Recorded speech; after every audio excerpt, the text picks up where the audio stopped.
Hey, what's up, guys? It's Shark back at you with another one. Anyways, I did want to show this deck to you guys because it's absolutely amazing. You can have the best defense ever and the best offense, and it's obviously got Mirror, which can change up the game and give you many possible ways of breaking through the opponent. And I did actually play a few games, and I just want to replay them to you guys so that you guys can see how amazing they are, how amazing this deck is actually. And I've played against some like really difficult decks that usually win. Like obviously here's Expo, here's Royal Giant, and here is like an absolutely menace to society type of deck. Mega Knight, Wizard, and like I don't know, freaking everything. It's absolutely insane. But anyways, um, let's jump into the first one. And if you guys do like the content, please subscribe and please like the videos. I really appreciate it. Anyways, let's check what happens in this first game. Okay, most of the time with this deck, you kind of just want to be, you know, like kind of offense. You want to attack, but you know, not too heavily at the same time because obviously, uh, your deck's not like the cheapest deck ever. It's not the cheapest deck, so obviously I knew I was gonna have my elite barbarians for the Royal Giant, and I don't know why he placed his firecracker behind that as well with his princess because it was just gonna die anyways. So I just like had a huge elixir advantage after that because he even had to use more elixir to defend. When I placed the mirrored elite barbarians, I actually wanted to go in for an attack because I knew I was up elixir, but he went in for an attack, which means I was up even more elixir. Over here, he did play a minion horde, but just sapping them for a moment allowed me to get enough damage to take the whole tower down. It's just absolutely insane that a zap can do that much for you. Because before I used to never really like the zap. I used to be like, nah, why not just use, arrows or something like that? Because I feel like it's just better and can do more. But actually, if you use a zap right, it can do a lot for you. Over here, I just didn't want to take that much damage from the firecracker because I know she's a menace to society. She's just absolutely insane. If you allow her to live for long enough, she'll just constantly give your opponent an advantage. Okay, over here he pushed, and I just wanted to kind of go for fireball, just a clean defense and keep my Alexa advantage. Um, I did want to go in. I think I was thinking about going in for elite barbarians, but then I was watching the opponent, and he didn't actually play anything to take care of that cannon card. So I kind of just like left it. I was like, okay, well, if he's not going to do anything, then I'll just leave it to get damage. Um, Over here, the bandit connects. I just play another set of elite barbarians. I'm like, this guy is way down, way too much Alexa. I've basically won this game. Like, what is he gonna do? you know? And he spams everything he can, and the elite barbarian still gets so much damage that in the end I can just zap his tower and three crown him. I mean, like he barely even. Okay, he did get my left hand tower down to like halfway, but like he barely even did that much. Like it was absolutely insane. Like the amount of power you have over the whole game as a whole, and like how you can actually control everything that's happening. Okay, this matchup here was obviously with um the expo. This is like Icebow deck, which is normally a really good deck. In the beginning here, I kind of made a misplay. I shouldn't have played that there. I should have played directly in front of the expo because then it would be able to um, take it out, like deal damage while kind of defending the tower.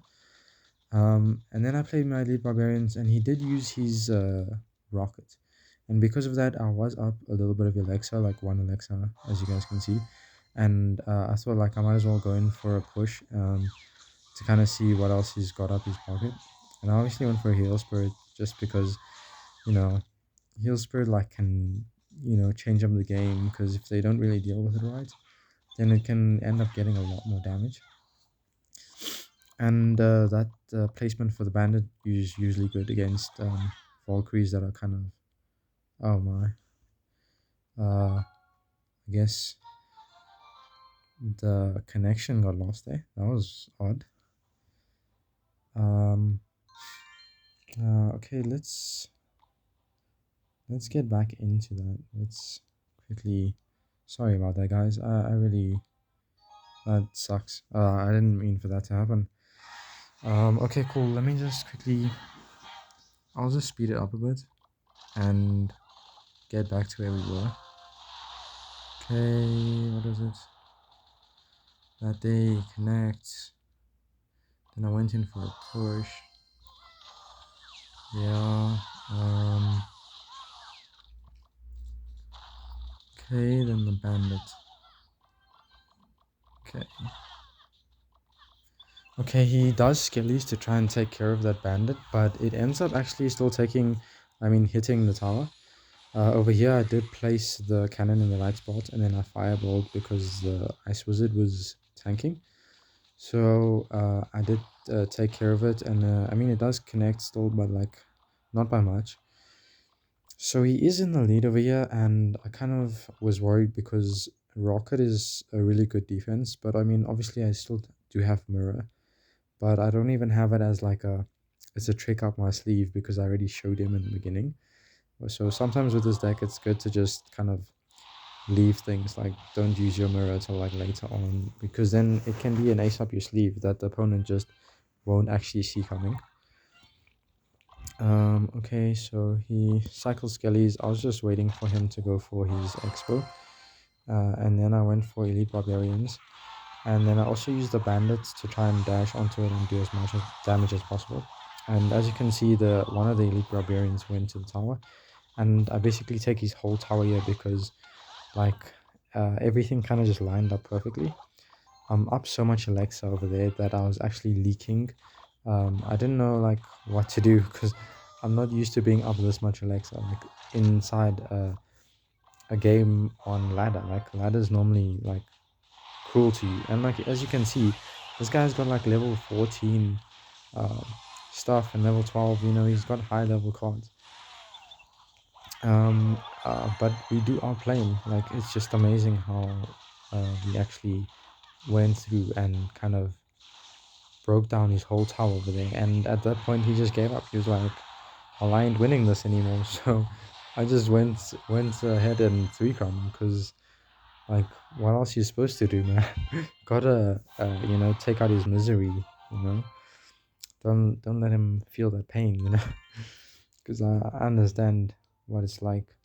Okay, over the year, this deck here was absolutely insane that I played against. I honestly thought that when it got to like double Alexa, it might be a really bad position for me because like he can build up a really big push and maybe I won't be able to deal with it. I mean, he's got like Wizard, he's got Executioner, Mini P.E.K.K.A, Mega Knight. All of these things are just like absolutely insane. This is uh like I said, a menace to society. Like who creates a deck like this? It's absolutely insane. Anyways, in the start, nothing kind of really happened. I did place that cannon down, and I was afraid it was going to hit the tower, but it ended up being okay. And over here, a really easy way, I guess, of taking care of that mini P.E.K.K.A, I literally just used the spirit, and you know, and that kind of put me up Alexa. I did put the bandit down because I wanted it to distract the inferno tower, and then obviously he put the wizard, and the fireball took care of that amazingly.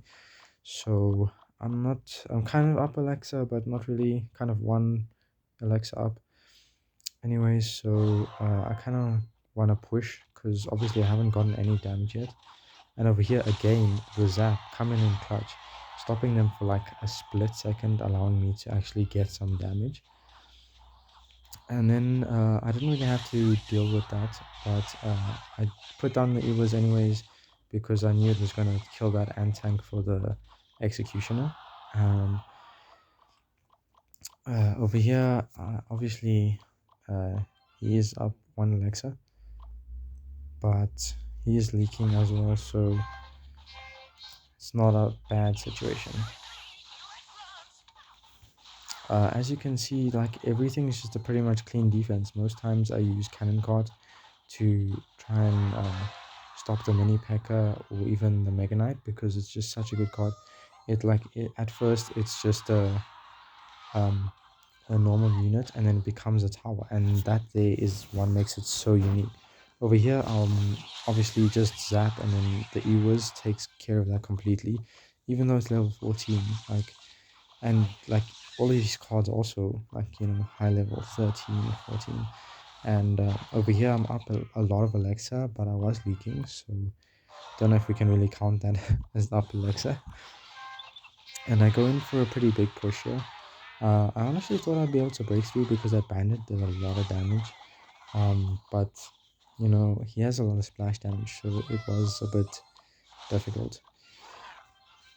So over here, again up Alexa, so I'm just kind of uh, at this point I also thought like maybe it's time for me to start cycling some things on his tower, and obviously the cannon cut connects to the tower. I zap so that the cannon cut doesn't die immediately, allowing me to get even more damage. Like I said, if you use the zap perfectly and like use it right, it actually gives you a lot of damage. As you can see, there's just like multiple ways of getting through your opponents, even if you just are using fireball like I am. Over there with the bandit, I should have actually placed it one tile further so that it can do more than like, well, yeah, because then it dashes, so it does a lot more damage. And like my opponent just can't break through me. If I were him, I would have probably actually tried to do some split lane pressure. I still think I would have been able to defend, because like this deck is just absolutely crazy. But anyways, like